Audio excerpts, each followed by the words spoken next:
This is the book of Psalms, chapter 37, and verse 19. And it reads, it says, they shall not be ashamed in the evil time, and in the days of famine they shall be satisfied. Isaiah 65 and verse 13. Therefore, thus saith the Lord power, Yahweh Shemel Shai, behold, my servant shall eat, but ye shall be hungry. Behold, my servant shall drink, but ye shall be thirsty. Behold, my servant shall rejoice, but ye shall be ashamed. Behold, my servant shall sing for joy of heart, but ye shall cry for sorrow of heart, and shall howl for vexation of spirit. All right, Shalom. I want to give all the praise, honor, and glory to Yahweh Bahasham, Yahweh Shai, Bahasham Rakakwadash. Double honors to the apostles and elders of Great Millstone who taught me this truth. Shalom to the hopeful elect. I'm back with another quick lesson through the Holy Spirit, the Rakakwadash. And let the Hunger Games begin. This article is from political.com. The headline it reads, it says, it's just disappointment. Shutdown adds to farmers' anxieties. It says producers are struggling under weight of the loss of certain USDA services and lack of a bailout announcement. Okay, so the famine and the food shortages are coming. All right, part of the Lord's will and judgment is that he was going to break the staff of bread. Okay, it says the government shutdown is creating financial heartburn for farmers across the country. Check that out. It says the government shutdown is creating financial heartburn for farmers across the country, stalling the delivery of farm loans, the release of critical market reports, and the Trump administration's plans for cash bailouts. It says producers of row crops like corn, wheat, and soybeans have for months been weathering tariff uncertainty and high input costs for things like fertilizer and machinery, while hoping that President Donald Trump will open new markets for their products or send them financial assistance, as he did during his first-term trade war with China. The absence of those things in combination with the shutdown has heightened concern at a time where farmers need to start making decisions about how to pay for next year's planting season, right? So what you have is farmers have anxiety because they're not getting paid. Okay? It says every day, quote, every day that the government isn't open, there's slightly more anxiety in farm country, especially as growers are harvesting and having to pay bills and having to pay off their bank. Russell Williams, a Texas-based corn and wheat farmer, said in an interview, quote, there's serious risk of farm bankruptcies this year. Okay? So farms all over the U.S. can go bankrupt this year, man. Okay? Farmers are not getting paid, which is all going to tie into what? The shortages of food, the famines, people going hungry. It says Andy Jotman, a Nebraska corn and soybean farmer, said the pause in USDA's monthly agriculture data on harvest and supply is hindering his ability to make business decisions or anticipate market fluctuations. An Iowa Corn Growers Association chair Stu Watson said farmers in his state are seeing delays in payments they have been counting on for this growing season because of the closure of USDA Farm Service Agency offices. FSA administers disaster and conservation programs and provides farm loans, which totaled more than $5 billion in fiscal 2024. Man. It says Swanson said he is unable to access his USDA payment for land he put in a conservation program or his loan on grain until the government reopens, which means he needs to borrow money at higher rates from banks in the interim. Last point here, it says, quote, my payment is made in October and so far I have not received that payment because of the shutdown, Swanson said. Quote, so directly impacting my operation in terms of I have that in my budget and in my financial plans for cash flow, and I was going to use that money for purchasing inputs, both to finish this year's crop this year's crop and for next year. All right. So farmers are hurting, man. Okay. It's about to get bad. Right? This is the book of Revelation, chapter 6, in verse 7, and it reads, it says, "And when he had opened the fourth seal, I heard the voice of the fourth beast say, Come and see. And I looked, and behold, a pale horse, and his name that sat on him was Death, and hell followed with him." All right, because the Lord is getting ready to bring various forms of death and destruction to this world. It says, "And power was given unto them over the fourth part of the earth." All right, the fourth part of the earth represents Esau's dominion. Okay, Esau's world.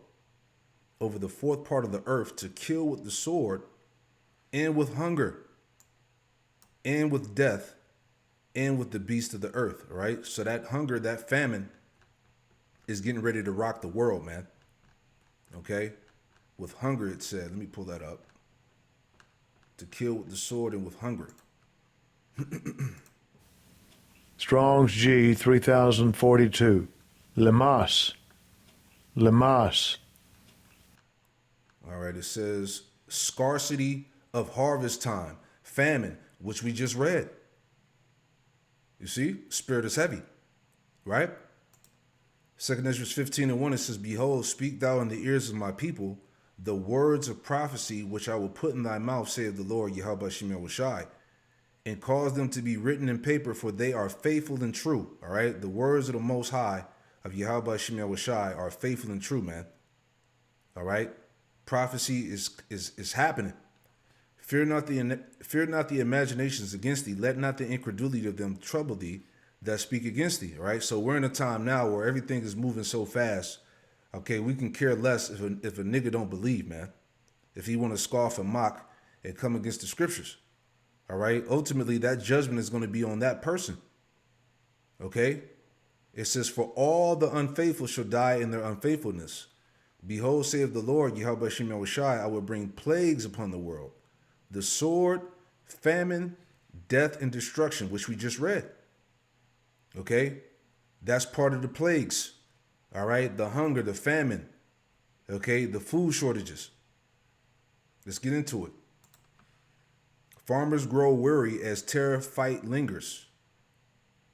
So I mentioned earlier that this Wednesday I will be hitting the road in a series called Driving the Vote, talking with voters across the country about issues that matter most to them, all of it ahead of the November 4th elections. And as you know, a large segment of the country is made up of farmers, many who say their businesses have been affected by Trump's tariffs, like Caleb Ragland, who you see here. He heads up the National Soybean Association. He says that the tariffs have virtually slammed the door shut on America's biggest soybean market. And then you've got cattle farmers like John Boy Jr., who are up in arms with Trump's decision to import beef from Argentina. It is a hard time for farmers right now. Both Caleb Ragland, who's a Trump supporter, by the way, and John Boy Jr., a Democrat, they join me now. Appreciate you both, Caleb and John. I'm going to start with you, Caleb, because you're my buddy now. I was just on your farm yesterday in Kentucky. Caleb has the most beautiful farm. I had such a great time out there, and I learned so much. And I learned you've got all these soybeans. China buys the most soybeans. China has more pigs in the world than anyone else, and they actually eat soybeans, which is why they need so many. And how tough is it for you right now, Caleb? Well, it's tough when you lose 25% of your market suddenly. And that's the reality of the trade war and the retaliatory tariffs that have came from China against our soybeans. Soybeans are America's largest agriculture export. We do a great job producing them, and the world uses a lot of soy. China's the largest user. They use 61% of all soy consumed around the world. And here in this marketing year, the soybeans are being harvested. We have not sold a single bean to China. And normally they would be purchasing robustly right now, right in the middle of our harvest season. So this is concerning, and we encourage President Trump and his administration, when they're meeting next week, to get some soybeans sold. We desperately need it. Yeah, I mean, you're a Trump supporter, Caleb. Is it sort of an awkward moment because you support President Trump, but you were telling me yesterday out on the farm, I mean, pretty much all your soybeans are you're making no money. You're not going to make any money off any of your soybeans. So, I mean, how do you sort of handle that? Well, at current prices, the average American soybean farmer will lose $109 per acre this year, which is a substantial loss. We depend on our farms to make a living, feed our families, and we we certainly have many issues during an election. President Trump's done some good things with some tax policy, with regulatory policy on some issues. He's also doing some things for biofuels to make them be used more here in this country, and that's a good thing for us long term. But we also need trade as well. It's a balance, and we need to get this figured out because agriculture is such a strong part of not only just rural America, but of the economy of this country as a whole. Yeah, a farm earned dollar is. We all, sorry to interrupt you, but we all need you guys. I want to get John in here. Back to what Caleb was saying, that he thinks that President Trump has done some good things. Could this be like a short-term pain for sort of long-term gain? Do you think things are going to get better, John? Well, it's tough. You know, we just watched the president give $40 billion away to Argentina and to help farmers there in Argentina. And they turned around and sold soybeans to China, like that young man just said, our largest market. That really hurts. And now he wants to sell beef to Argentina. We don't know what kind of quality beef they grow there. And some of the growers I'm hearing from, they said they don't want to hear about another dime going to Argentina. That the president talked about putting America first, and he loved farmers. And we just feel like that was a bad deal for America's farmers to watch that kind of resource. Yeah, so like I've been talking about, a lot of these, so-called American people, understand that, the politicians, the president, whoever, all right, they don't have the interests of the people. All right, it's all about, selling America out. And this is why, Babylon is struggling. All right, as we just went in through here, going into the plagues. All right, the Lord said he was going to bring, over the fourth part of the earth to kill with the sword and with hunger and with death and with the beasts of the earth. Right. And that word hunger, again, going into the scarcity of harvest, famine. All right. Scarcity of food, dearth, famine, and hunger, man. Okay. People are about to starve. All right. And that's the judgment of the Most High, man. All right. The Lord is not playing. Leave the United States and to help farmers there, and won't help farmers here. And we would like to see the president work with Congress, Democrats and Republicans, and open this country back up and put people back to work. And that's what we want to see. Right now, if you start to put more cattle on the ground, it's going to take between 2 and 4 years to get the population up. The last thing we want to do is to see that business lead going somewhere else, like the China market went for soybeans. And also been raising our soybeans for 43 years. Farmers are hurting, farm foreclosures are up, farm bankruptcies are up, farm suicides are up. People, this is a farm crisis in this country, and we need some help, and we need it right now. What do you think, Caleb, about a... All right, he said farm bankruptcies, farmers suicides. Man, this is all part of that anxiety, man. Because these farmers, they see where everything is headed to, man. Okay? They see the shortages and famine coming. And just like the Lord said he was going to break the staff of bread, let me get that too. All right, this is Ezekiel 4 and 16. It says, Moreover, he said unto me, Son of man, behold, I will break the staff of bread in Jerusalem, and they should eat bread by weight and with care, and they should drink water by measure and with astonishment, that they may want bread and water and be astonished with one another and consume away for their iniquity, right? So I had to pull it up here in the chat, just to give some depth here, right? Same verse, Ezekiel 4 and 16, breaking the staff of bread. So it says, I will break the staff of bread in Jerusalem. Staff symbolizes support or sustenance, like a walking staff that holds someone up. To quote, break the staff of bread means the Most High is removing basic support of life, the food supply. In context, this refers to the siege of Jerusalem by the Babylonians, when famine would strike the city's inhabitants and would be left desperate for food. See? It says, parallel precept, Leviticus 26 and 26, and when I have broken the staff of your bread, 10 women shall bake your bread in one oven, and they should deliver you your bread by weight. This shows that, quote, breaking the staff of bread is a form of judgment, where food becomes scarce due to sin and rebellion, right? And that was part of the plagues, as we read, all right, in Revelation 6 and 8. Scarcity of harvest, famine, right? It says they should eat bread by weight and with care. By weight means ration portions. There won't be enough to eat freely. With care, i.e. with anxiety and fear. See that? That's heavy. With anxiety and fear. It says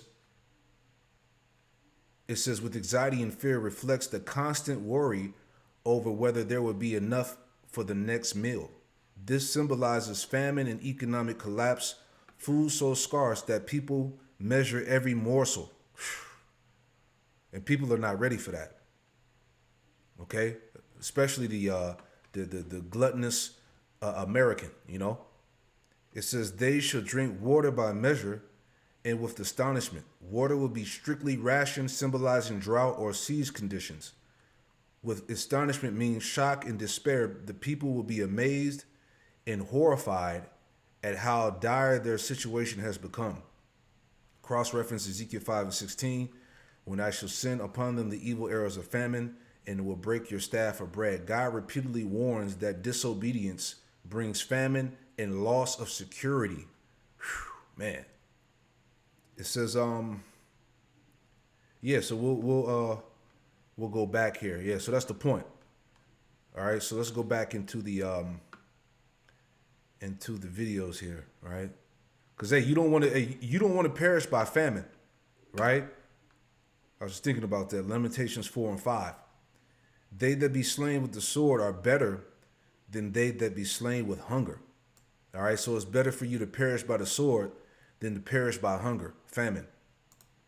For these pine away, stricken through the want of the fruits of the field, right? Because your body literally pines away, eats itself away. All right, and that's a horrible judgment to undergo, man. But that's the judgment of the Lord that's getting ready to fall upon America, man. You see? For the sins and transgressions, right? Let's play this one too. Let's add some more to that. Rancher issues warning as Trump pushes beef imports, alarming rate of loss. All right, well, farmers are feeling left behind as President Trump looks to import Argentinian beef to help bring down prices for U.S. grocery shoppers. New inflation numbers out yesterday showed the price of beef is up nearly 15% since last year. Press Secretary Caroline Leavitt looked to quell the fears of America's cattle ranchers this week at the podium. Watch this. President loves our ranchers and he also loves American consumers, and he wants to do right by both. So the immediate solution to the problem of the rising cost of beef, President wants to bring that down as we have to increase our supply. And so that's what he's doing with respect to these imports. Let's bring in our CAF USA CEO, Bill Bullard. Bill, welcome thank you for joining us this morning. So let's start with this. How many beef, cow, calf farms and ranches are we losing to bankruptcy every month? Well, we've lost over half of all the cattle operations that were in business just over a generation ago in 1980 are gone today. And in the 5-year period from 2017 to 2022, we've lost another 106,000 of them. Excuse me, they're included in that. That's an alarming rate of loss in an industry that is so vital to America, producing a very important protein staple, and that's beef. I want you to hear what Secretary Brooke Rollins has to say about this. I mean, she's basically, well, I'll play the clip and we'll talk on the other side. Currently, Americans consume 12 million metric tons of beef. 10 million we produce in this country.